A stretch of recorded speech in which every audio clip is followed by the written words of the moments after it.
Bismillahirrahmanirrahim. Assalamualaikum warahmatullahi wabarakatuh. Waalaikumsalam Waalaikumsalam warahmatullahi warahmatullahi wabarakatuh. wabarakatuh. Alhamdulillah wa kafa wassalatu wassalamu ala Rasulillahil Mustafa Sayyiduna wa Maulana Muhammadin ibni Abdillah wa ala alihi wa ashabihi wa man wala la hawla wa la quwata illa billah. Amma ba'du, ustadz-ustadzah, rekan-rekan muadib-muadibah, kakak-kakak kelas, adik-adik kelas yang dirahmati oleh Allah. Syukur alhamdulillah pada malam hari ini kita ditemani tema yang hangat. Kenapa hangat? Karena itu dekat dengan hati kita. Kenapa dekat dengan hati kita? Karena apalagi yang lebih dekat daripada hati kita kecuali cinta. Ya salam. Asik, asik, asik, asik. Nah, anak-anakku yang dirahmati Allah, semoga Allah menjaga hati kita semua ya nak ya. Karena Allah lah khairun hafidha, Allah adalah sebaiknya penjaga. Salawat dan salam marilah tetap kita curahkan kepada junjungan kita Nabi besar Muhammad sallallahu alaihi wasallam. Beliaulah yang mengajarkan kita cara meletakkan hati, cara menempatkan hati, cara menundukkan hati. Kemudian yang mengajarkan cinta, kemudian yang mengarahkan cinta itu agar sesuai dengan koridor syariatnya. Sudut pandang seorang muslim itu khas ya. Jadi sudut pandang seorang muslim itu khas. Ia bisa melihat sesuatu dari apa yang terjadi di dunia ini.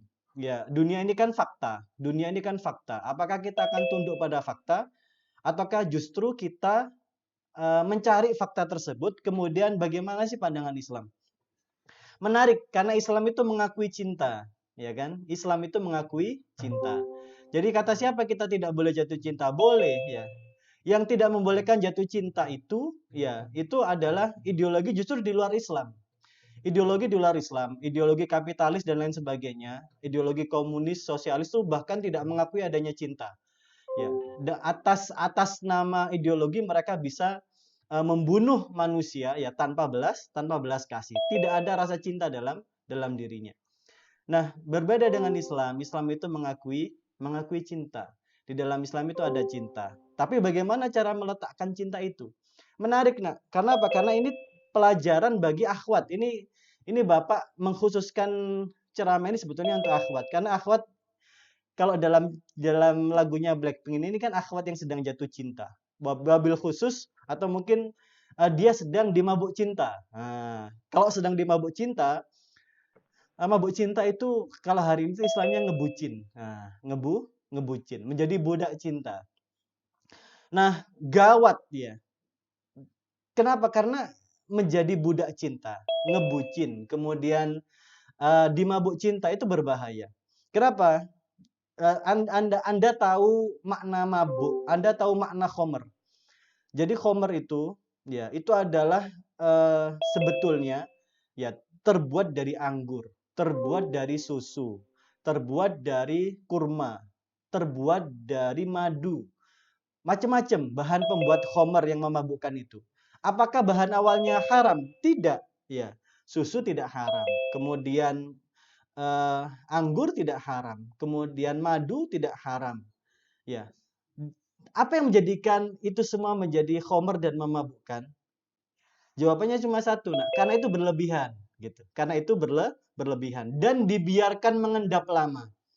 Jadi ketika antum punya anggur di rumah, antum biarkan mengendap lama, jadi khomer dia.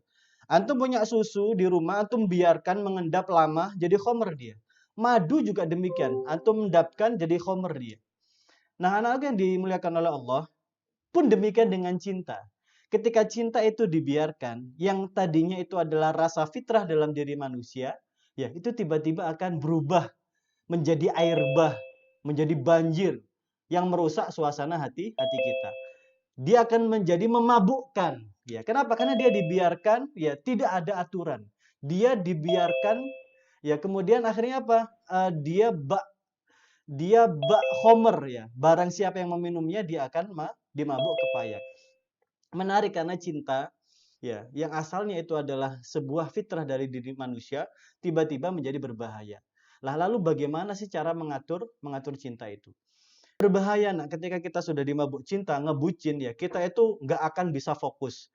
Ya, antum kuliah, antum kerja, antum belajar, nggak akan bisa fokus. Kenapa? Karena yang dipikirannya adalah seorang yang kita cintai. Nah, masalahnya adalah apakah seorang yang kita cintai ini adalah hubungan yang dipandang oleh Islam boleh ataukah tidak gitu. Nah, maka Islam harus punya solusi gitu bagi anak-anak muda yang sekarang gitu. Jika ada yang ngebucin gitu ya, tanya bagaimana hukum Islam terkait dengan eee, bucin itu gitu. Nah, yang pertama anak-anak jawabannya adalah cinta itu sesuatu yang fitrah. Cinta itu sesuatu yang fitrah. Sebagaimana tadi, dia itu mubah. Dia itu rasa yang ada dan alami dalam diri manusia karena dialah gharizah. Ya, dia itu gharizah. Dia adalah dorongan alami gitu. Karena cintalah ya, manusia itu terus ada, terus lestari, lahir anak cucu, berkembang ya. Kemudian hingga saat ini dengan jumlah yang luar biasa besar. Nah, yang menarik adalah cinta itu ternyata harus diatur ya. Supaya apa? Supaya tidak menjadi sesuatu yang memabukkan gitu. Minum anggur boleh minum anggur. Kita punya anggur ya, kemudian kita peras, kita jus boleh. Tapi ketika sudah dibiarkan, kemudian tidak ada aturan, jadi khamr dia. Akhirnya apa? Haram untuk diminum. Pun demikian dengan cinta, diatur gitu. Saya tuh pernah punya pesan kepada salah seorang santri ketika dia itu bertanya kepada saya, bagaimana saya menempatkan cinta saya? Dia saya bilang, ya cinta itu memang ada dalam diri antum gitu, dan itu tidak bisa tertolak gitu. Tapi antum punya kemampuan untuk memendamnya. Kita manusia itu punya kemampuan untuk memendamnya. Saya bilang, pendamlah perasaan antum ya di suatu tempat terdalam dalam diri antum. Manusia itu ibarat palung, hati manusia itu ibarat palung. Punya rasa cinta, simpan dulu nak gitu, simpan dulu. Akan ada saatnya untuk mengatakan, akan ada saatnya ya ketika kita siap ta'aruf, siap khitbah, siap menikah. Itu semua akan ada saatnya. Tapi untuk yang pertama untuk kali ini simpan itu dulu, simpan di palung hati antum yang terdalam. Tidak sampai semua orang itu tidak tahu. Bahkan diri antum sendiri tidak tahu. Nah, itu menarik. Kenapa? Karena cinta itu ada memang dalam diri kita. Nah, yang kedua adalah cinta itu ya harus diletakkan sesuai dengan kadarnya. Ya, kenapa? Karena seseorang itu ketika dia mencintai, ya pasti karena sebab gitu. Pasti karena sebab. Nah, sebabnya inilah yang harus diatur gitu. Sebabnya ini yang harus diatur. Sebab apa antum mencintai seseorang gitu? Sebab kecantikannya, sebab hartanya, kedudukannya, ya dan lain sebagainya kah? Ya, itu harus diatur. Nah, dalam Islam, cinta itu hanya cuma satu yang dibolehkan. Ya, cinta itu adalah karena Allah. Ketika cinta kita karena Allah, pasti kita akan melibatkan Allah dalam setiap gerak-gerik kita, dalam setiap cinta kita, dalam setiap urusan kita. Kalau sampai cinta kita ini kita bilangnya karena Allah ya, tapi ternyata kita melanggar batas-batasan, berarti cinta kita palsu gitu. Kalau ke Allah saja berani memalsukan, apalagi nanti ke pasangannya. Jangan mau antum menerima cinta palsu, nak. Allah saja dikibulin, apalagi antum. Apalagi kalau antum bilang, "Ukhti, aku mencintaimu karena Allah, ukhti." gitu. Ayo, ukhtinya tadi ditelepon malam-malam, "Ayo kita bangun tahajud, ukhti." gitu. Itu namanya cinta palsu itu. Cinta cinta cinta berkalang syariat yang haram gitu. Jadi berbahaya sekali tuh guys gitu. Nah, anak-anakku yang dimuliakan oleh Allah, cinta karena Allah itu diizinkan. Bahkan itulah menjadi asas seseorang itu bahkan bisa menjalin hubungan dan sampai ke jenjang rumah tangga. Nah, karena cinta kepada Allah itulah yang membuat cinta itu abadi.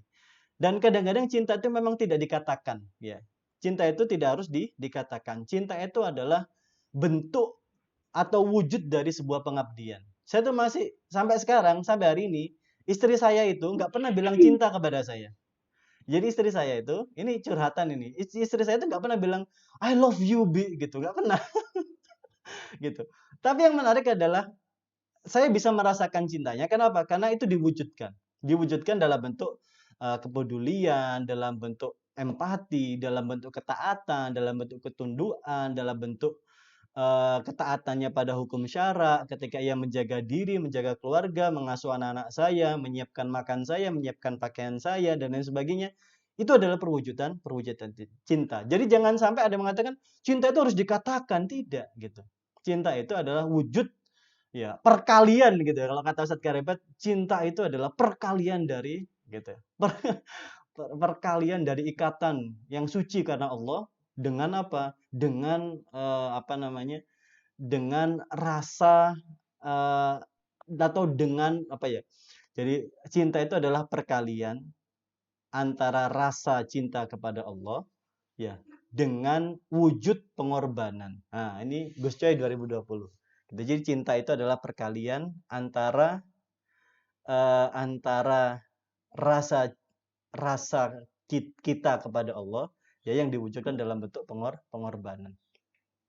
Nah, anak-anak yang dimuliakan Allah itu adalah bagaimana cara kita memaknai cinta kita.